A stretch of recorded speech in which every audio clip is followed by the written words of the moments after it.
Bonsoir à tous et bienvenue dans votre journal d'information locale du jeudi 9 avril 2015 et voici les titres qui seront développés dans cette édition.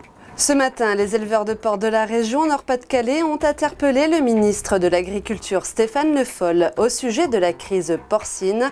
Les chouettes sont elles aussi menacées. Comment les protéger? Où les trouver? Les réponses à ces questions ont été apportées lors de la nuit de la chouette. Et enfin, on fera un point sportif en fin de journal avec la régate de Ligue en optimiste qui a eu lieu le week-end dernier. Profitant de la présence de Stéphane Le Foll, ministre de l'Agriculture, lors de l'Assemblée générale de la Fédération nationale d'agriculture biologique, des représentants de la FRSEA du Nord-Pas-de-Calais ont interpellé le ministre au sujet de la crise porcine qui frappe actuellement les agriculteurs. L'entretien n'a duré que quelques minutes dans le hall du Cursal ce matin, mais les éleveurs ont réussi à se faire entendre. Deux petites choses toutes simples, on ne veut pas vous compliquer, mais prenez-le, faisant bien soin de notre petit cochon, et on ne voudrait pas qu'il change de couleur, parce qu'on l'a très dur. Le nerf de la guerre, c'est le prix de base. Nous, notre prix du porc breton, enfin, il est basé sur le prix du cadran porc breton, à Pellerin. Et là, aujourd'hui, on se retrouve avec un prix de porc qui est 20 centimes en dessous du seuil de rentabilité. Seuil de production même. Mais il faut vraiment mettre l'accent dessus pour que les choses changent, parce qu'on va amener des gens, nos producteurs dans la production porcine, vraiment dans des situations vraiment dramatiques.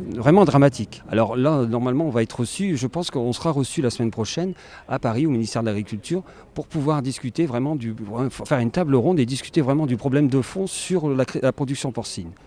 On compte sur vous, regardez-le tous les jours, le cochon, parce qu'aujourd'hui, la tirelire est vide. Samedi dernier, la base nautique et de plein air Jean Binard a organisé une visite guidée nature autour de la 11e nuit de la chouette. Un reportage signé Patrice Bernard.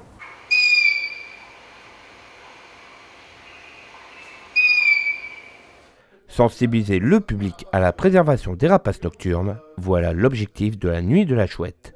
Un événement national qui se déroule tous les 2 ans à la même période. Alors, actuellement, on est dans la période de reproduction. De février à mars, les chouettes se reproduisent.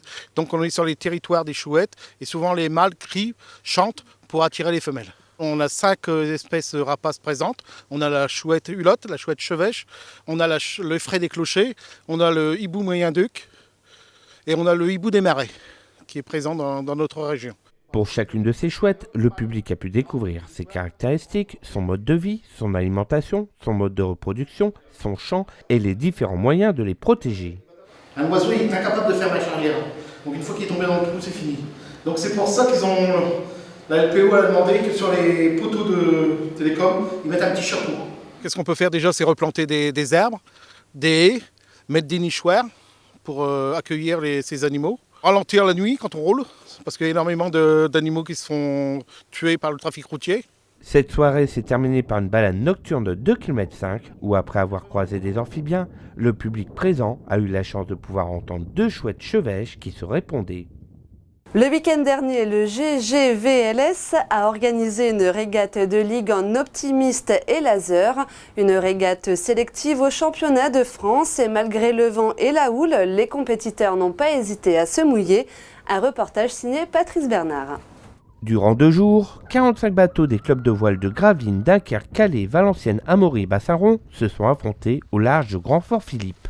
On organise une régate régionale, une régate de ligue, donc sur 2 jours, samedi et dimanche, et qui concerne en fait la sélection au championnat de France des lasers et des optimistes. On a 2 catégories de bateaux, donc les lasers, les optimistes. Les optimistes, on a des enfants qui ont entre 8 et 14 ans, donc benjamin et minime. Pour la partie laser, on a tout type de personnes et on a également pas mal d'adultes, c'est vrai. Les 16 lasers se battaient pour obtenir leur sélection au championnat de France à Quiberon début juillet. Quant aux 29 optimistes, ils venaient chercher les qualifications pour les championnats de France de Martigues fin août. Malgré la pression due à l'enjeu de cette sélection, les compétiteurs n'ont pas hésité à braver les difficultés météo. On a à peu près 20 à 25 nœuds de vent, donc c'est un vrai challenge pour eux parce que c'est la reprise de la saison pour des enfants qui n'ont pas forcément encore navigué en mer cette année. Et donc c'est un peu difficile, c'est vrai qu'il ne fait pas très très chaud et ils ont un peu froid aux extrémités, mais tout se passe bien. Il y a vraiment un vent idéal en fait pour faire de la voile.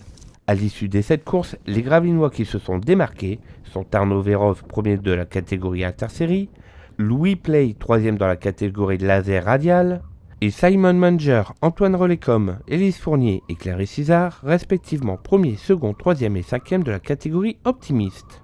Les sélections au championnat de France dépendront de 2 régates supplémentaires qui se dérouleront à Dunkerque et Boulogne courant mai.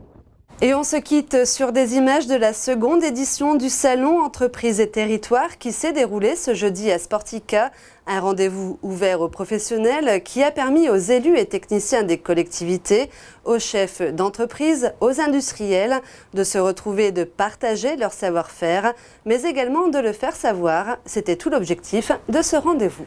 Voilà, c'est la fin de cette édition. Merci à tous de l'avoir suivi. Prochain rendez-vous avec l'information locale demain vendredi à partir de 18h30. Bonne soirée à tous sur Delta TV.